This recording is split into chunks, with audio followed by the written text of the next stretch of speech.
ಎಲ್ಲರಿಗೂ ನಮಸ್ಕಾರ. ಈ ದಿನ ನಾವು ಕೊರಟಗೆರೆ ತಾಲೂಕಿನಲ್ಲಿ ಕೊರಟಗೆರೆ ಪಟ್ಟಣದ KSRTC ಬಸ್ ಸ್ಟ್ಯಾಂಡಲ್ಲಿ ಕನ್ನಡ ಧ್ವಜಸ್ತಂಭವನ್ನು ಸ್ಥಾಪನೆಯನ್ನು ಮಾಡೋದಕ್ಕೆ ತಾಲೂಕು ಆಡಳಿತ ವತಿಯಿಂದ ನಮ್ಮ KSRTC ಸಂಸ್ಥೆಯಿಂದ ಅನುಮತಿಯನ್ನು ಪಡೆದು ಈಗ 54 ಅಡಿಯ ಒಂದು ಧ್ವಜಸ್ತಂಭವನ್ನು ಸ್ಥಾಪನೆ ಮಾಡೋದಕ್ಕೆ ತಾಲೂಕು ಆಡಳಿತದಿಂದ ಕ್ರಮವಹಿಸಲಾಗ್ತಾ ಇದೆ.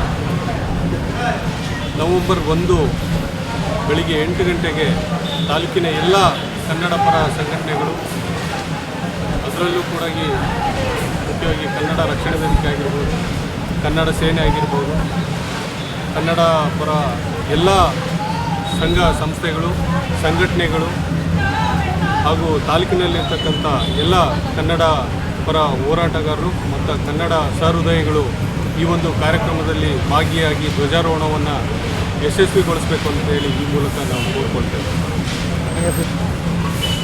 ಈ ಒಂದು ಧ್ವಜಸ್ತಂಭವನ್ನು ನಮ್ಮ ಕರ್ನಾಟಕ ರಾಜ್ಯದ ಗೃಹ ಮಂತ್ರಿಗಳು ಹಾಗೂ ನಮ್ಮ ತುಮಕೂರು ಜಿಲ್ಲಾ ಉಸ್ತುವಾರಿ ಸಚಿವರು ಹಾಗೂ ನಮ್ಮ ಕೊರಟಗೆರೆ ವಿಧಾನಸಭಾ ಕ್ಷೇತ್ರದ ಶಾಸಕರಾದಂಥ ನಮ್ಮೆಲ್ಲರ ಪ್ರೀತಿಯ ಸನ್ಮಾನ್ಯ ಶ್ರೀ ಡಾಕ್ಟರ್ ಜಿ ಪರಮೇಶ್ವರ್ ಸಾಹೇಬರ ಒಂದು ಮಾರ್ಗದರ್ಶನದಲ್ಲಿ ಈ ಒಂದು ಅನುಮತಿಯನ್ನು ಕೂಡ ಈಗಾಗಲೇ ಪಡೆದು ಈ ಹಿಂದೆ ಇದ್ದಂಥ ಏನು ಸಾರ್ವಜನಿಕರಿಗೆ ತೊಂದರೆ ಆಗಿತ್ತು ಅದನ್ನು ತೆರವು ಮಾಡಿದ್ವಿ. ತಾಲೂಕು ಆಡಳಿತದಿಂದಲೂ ಕೂಡ ಕೊಟ್ಟ ಮಾತಿನಂತೆ ನವೆಂಬರ್ 1 ಒಳಗಾಗಿ ನಾವು ಧ್ವಜಸ್ತಂಭವನ್ನು ಸ್ಥಾಪನೆ ಮಾಡ್ತೀವಿ ಅಂತ ಹೇಳಿದ್ವಿ.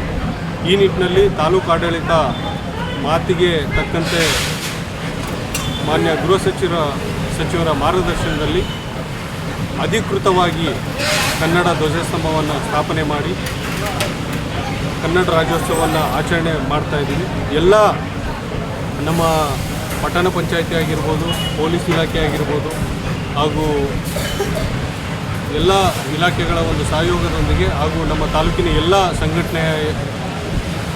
ಸಂಘಟನೆಯ ಹೋರಾಟಗಾರರು ಆಗಿರ್ಬೋದು ಹಾಗೂ ಸಹೃದಯಿ ಯುವಕರೊಂದಿಗೆ ನಾವು ಕನ್ನಡ ರಾಜ್ಯೋತ್ಸವವನ್ನು ಆಚರಣೆ ಮಾಡೋದರಿಂದ ಎಲ್ಲರೂ ಕೂಡ ಭಾಗಿಯಾಗಬೇಕು ಹಾಗೂ ತಮ್ಮೆಲ್ಲರಿಗೂ ಮುಂಚಿತವಾಗಿ ಕನ್ನಡ ರಾಜ್ಯೋತ್ಸವದ ಶುಭಾಶಯಗಳನ್ನು ನಾನು ಅರ್ಪಿಸೋಕ್ಕೆ ಇಷ್ಟಪಡ್ತೇನೆ.